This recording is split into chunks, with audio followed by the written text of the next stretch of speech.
Bonjour, dans cette vidéo, je vais vous présenter 5 conseils sur comment sortir de la procrastination. Découvrez maintenant mes conseils.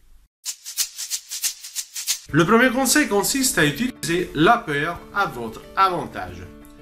On l'a vu justement par rapport aux recherches sur la procrastination que dans certains cas, les personnes procrastinent parce qu'elles ont peur de quelque chose, parce que justement, ils ont peur du succès, ils ont peur de l'échec, ou en général, tout simplement, ils ont peur de quelque chose dans leur vie.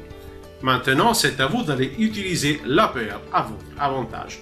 Ce qui est important maintenant, c'est d'aller imaginer que votre situation va s'empirer de pire en pire. Ça va être de pire en pire. Ça va être quelque chose de vraiment très difficile à gérer dans votre vie, à tel point, justement, que cela, ça va vous motiver à poser des actions. N'essayez pas de limiter l'impact d'un manque d'action de votre part. Imaginez que justement, le fait de ne pas poser des actions, ça va avoir un impact très négatif sur votre vie, sur celle des personnes que vous aimez, et donc en faisant cela, vous serez en mesure de vaincre la procrastination. Le deuxième conseil consiste à prendre conscience de vos excuses. Eh bien oui, ce sont vos excuses qui vous empêchent de créer la vie que vous souhaitez. C'est très important d'être sincère, justement, de voir les choses telles qu'elles sont, d'identifier les histoires que vous continuez à vous raconter tout le temps en vous disant que vous n'êtes pas en mesure de faire quelque chose, en disant que ce n'est pas le bon moment, qu'il faudra encore attendre encore un peu, qu'il y a le temps, et que de toute façon, ce n'est pas à votre portée. Donc il est important d'arrêter de trouver tout le temps des excuses pour ne pas passer à l'action. Et en faisant cela, vous serez justement en mesure d'éviter la procrastination. Le troisième conseil consiste à prendre un rendez-vous avec chaque tâche. Imaginez que tout ce que vous avez à faire dans vos vies, ce n'est pas juste quelque chose qui vous concerne, mais imaginez que vous allez prendre un rendez-vous avec une personne. Il faut donc aller modifier votre perception de la situation au lieu de penser donc juste à quelque chose que vous devez faire, que vous n'avez pas envie de faire, quelque chose qui vous met en difficulté. Imaginez que vous êtes engagé avec une personne. Imaginez qu'il y a une autre personne de l'autre côté qui attend de vous justement de poser une action, de faire quelque chose. Et donc, en faisant cela, donc en changeant la perception que vous avez de cette situation, en imaginant que vous avez un rendez-vous avec une personne qui attend quelque chose de vous, vous serez donc en mesure de sortir de la procrastination. Le quatrième conseil consiste à préparer une gratification immédiate. Il est très important d'aller donc préparer quelque chose, une sorte de récompense par rapport au fait d'avoir posé une action. Ne vous contentez pas juste de vous dire que voilà, si je vais faire ces choses-là, justement, si je pose cette action, je vais donc récompenser mon comportement avec quelque chose. Donc, soyez précis par rapport à ce que vous souhaitez justement obtenir. Donc, préparez cette récompense, quelque chose qui vous intéresse, quelque chose qui vous motive. Et donc, en faisant cela de façon régulière, donc en programmant cette récompense dans votre agenda, dans votre to-do list, vous serez justement en mesure de sortir de la procrastination. Je vous rappelle que vous souhaitez justement avoir plus de conseils par rapport à comment donc vous organiser davantage, gérer mieux votre temps et vaincre la procrastination. Vous pouvez trouver donc ces conseils et plein d'autres conseils en vous abonnant à nos chaînes YouTube. Le cinquième conseil consiste à vous engager avec d'autres personnes. Donc il est très important d'avoir une motivation intrinsèque, interne par rapport à ce qui est important pour vous si vous souhaitez justement vaincre la procrastination, sortir de la procrastination dans votre vie professionnelle ou dans votre vie personnelle. Mais il est également très important d'aller justement vous faire aider par d'autres personnes, donc des personnes qui vont vous soutenir, des personnes qui sont là justement pour garantir que vous allez justement passer à l'action.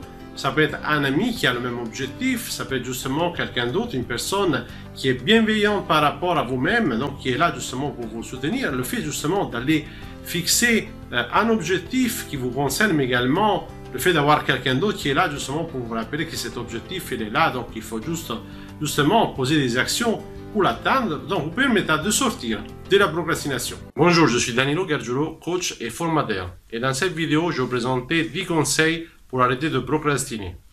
Avant de passer à la vidéo, je vous propose de vous abonner à la chaîne, activer les notifications et ensuite commenter la vidéo avec le conseil que vous avez aimé le plus. Et donc, le premier conseil consiste à prendre conscience de votre dialogue interne. Le dialogue interne, c'est tout simplement ce que vous vous dites avant de faire quelque chose. Ce dialogue interne est généré par les pensées automatiques, c'est-à-dire des processus inconscients qui s'expriment parce que vous allez penser, et effectivement, ces pensées automatiques vont avoir un impact sur le dialogue interne, et ce dialogue interne, s'il est positif, vous amène à l'action, c'est négatif, il vous amène à procrastiner. Et donc, le deuxième conseil pour arrêter de procrastiner consiste à modifier votre identité de procrastinateur.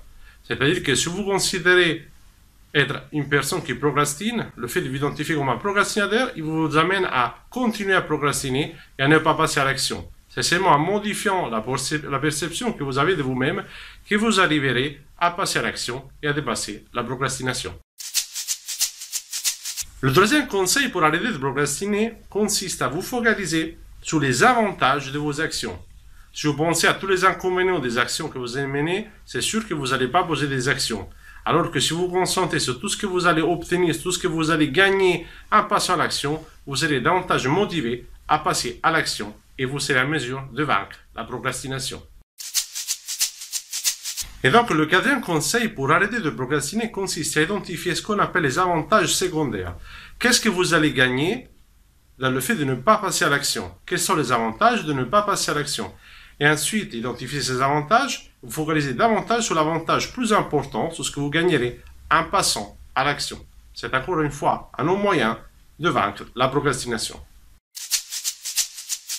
Et donc, le cinquième conseil pour vaincre la procrastination consiste à dépasser le jugement des autres, à dépasser le fait d'être perfectionniste. Si lorsque vous entreprenez quelque chose, vous pensez aux autres, à ce qu'ils pensent les autres, au jugement, vous faites conditionner parce que les autres pensent de vous, vous ne ferez jamais rien. C'est seulement en dépassant ce perfectionnisme, cette peur des autres, de leur jugement, que vous serez en mesure de vaincre la procrastination et de passer à l'action. Le sixième conseil pour arrêter de procrastiner consiste à évaluer le temps nécessaire pour effectuer chaque tâche. De façon générale, les personnes n'ont aucune idée du temps nécessaire pour accomplir une tâche donnée. C'est en évaluant ce temps que vous serez en mesure de vous dire qu'effectivement vous êtes en mesure de poser une action. Parfois, on peut penser que quelque chose, ça peut prendre 2 heures, alors que 5-10 minutes suffisent et vous serez en mesure facilement de passer à l'action et de vaincre la procrastination. Le septième conseil pour arrêter de procrastiner consiste tout simplement à arrêter de trop planifier et de passer tout de suite à l'action. Certaines personnes sont maîtres dans la planification, ils planifient plein de choses, mais en réalité, ils ne font rien du tout. Le plus important, c'est ce que vous allez accomplir. C'est en planifiant moins et en planifiant juste ce qui est important pour vous que vous serez en mesure de passer à l'action et vaincre la procrastination. Et voici le huitième conseil pour arrêter de procrastiner. C'est probablement le plus simple, mais souvent c'est celui qui est le plus négligé. Tout simplement, déléguer ce que vous n'avez pas envie de faire. Si vous n'avez pas envie de faire quelque chose, la meilleure solution, la plus simple, consiste tout simplement à déléguer cette tâche à une autre personne. Le neuvième conseil pour arrêter de procrastiner consiste à vous focaliser seulement sur les tâches qui vous permettent d'atteindre des objectifs importants pour vous. La plupart des personnes se focalisent sur des tâches qui ne sont pas importantes et par conséquent, c'est sûr qu'ils ne vont pas avoir envie de poser des actions. Alors que si vous vous focalisez sur des choses qui sont vraiment importantes pour vous, vous serez davantage motivé et prêt à passer à l'action pour vaincre la procrastination. Et donc, le dernier conseil pour arrêter de procrastiner consiste à maîtriser les distractions et les distracteurs. Donc, les distractions, ce qui va vous empêcher de passer à l'action, que ce soit effectivement une habitude, que ce soit une personne qui vous dérange, c'est important d'être assertif, exprimer vos besoins et en même temps donc passer à l'action sur ce qui est vraiment important pour vous. Bonjour, dans cette vidéo, je vais vous présenter 6 conseils pour éviter la procrastination. Découvrez mes conseils maintenant. Le premier conseil consiste à vous focaliser sur les tâches à plus haut risque de procrastination. Il s'agit donc des tâches pour lesquelles vous procrastinez davantage. Il est important d'aller rédiger une liste de toutes ces tâches et de trouver au moins une alternative, une solution par rapport à ce comportement. Cela est essentiel parce que du moment qu'il s'agit d'une habitude, et l'opère donc de façon inconsciente, le meilleur moyen d'éviter la procrastination, c'est justement d'avoir au moins une alternative comportementale et faire cela vous permettra justement d'éviter la procrastination. Le deuxième conseil consiste à identifier les facteurs précurseurs de votre procrastination. Donc, il est très important d'aller comprendre qu'est-ce qui se passe avant de commencer cette procrastination? Est-ce qu'il s'agit de quelque chose que vous entendez, quelque chose que vous dites à vous-même, donc d'un dialogue interne? Est-ce qu'il s'agit plutôt du comportement d'autres personnes? Est-ce qu'il s'agit d'une croyance? Est-ce qu'il s'agit donc de d'autres facteurs? Une fois que vous avez identifié les facteurs qui donc vont survenir avant la procrastination, vous serez en mesure de éviter la procrastination dans votre travail, également dans votre vie personnelle. Le troisième conseil consiste à définir les conséquences de votre procrastination. Il ne suffit pas juste d'imaginer une conséquence, mais il faut vraiment la vivre. Il est important de voir ce qui va se passer dans votre vie. Une technique utile consiste tout simplement à empirer une situation. Donc, imaginez le pire par rapport à une situation donnée et voir justement comment ça peut vous motiver à passer l'action et à éviter la procrastination. Le quatrième conseil consiste à faciliter la mise en œuvre du comportement souhaité, c'est-à-dire de ce que vous souhaitez réaliser pour éviter la procrastination. On a parlé de facteurs contextuels, donc de facteurs qui vont vous faciliter la mise en œuvre de ce comportement. Par exemple, un objet qui va vous motiver et qui va vous rappeler pourquoi c'est important pour vous donc d'accomplir cette action. Faire cela vous permettra d'éviter la procrastination. Le cinquième conseil consiste à améliorer votre style de vie. Dans certains cas, la procrastination peut être due justement à un style de vie qui est mauvais. Par exemple, on a montré que lorsque les gens ne dorment pas suffisamment, ils ont plus de tendance à procrastiner dans leur journée. Et également, dans certains cas, l'alimentation peut jouer aussi un rôle en termes d'énergie. Et cela, ça peut aussi vous amener à procrastiner davantage. Donc, en identifiant ce que vous devez améliorer dans votre style de vie, vous serez plus en mesure, justement, d'éviter la procrastination. Le sixième conseil consiste à côtoyer des gens qui sont productifs, donc des personnes qui vont vous influencer de façon positive, vous emmener justement à être au mieux de vous-même, à travailler, à fonctionner au mieux, au meilleur niveau possible. Et faire cela est très important pour éviter la procrastination. Bonjour, dans cette vidéo, je vais vous présenter 11 conseils pour guérir la procrastination, que ce soit dans votre vie privée ou dans votre vie professionnelle. Découvrez mes conseils maintenant. Le premier conseil consiste à apprendre des personnes qui ne procrastinent pas. Vous connaissez sûrement des personnes qui sont en mesure d'accomplir régulièrement ce qu'ils planifient dans leur vie professionnelle ou personnelle. Le meilleur moyen d'arrêter de procrastiner, de guérir donc la procrastination consiste à apprendre de ces personnes à comprendre comment ils réfléchissent, comment ils s'organisent afin justement d'apprendre à guérir la procrastination. Le deuxième conseil consiste à comprendre quel est votre profil de procrastinateur.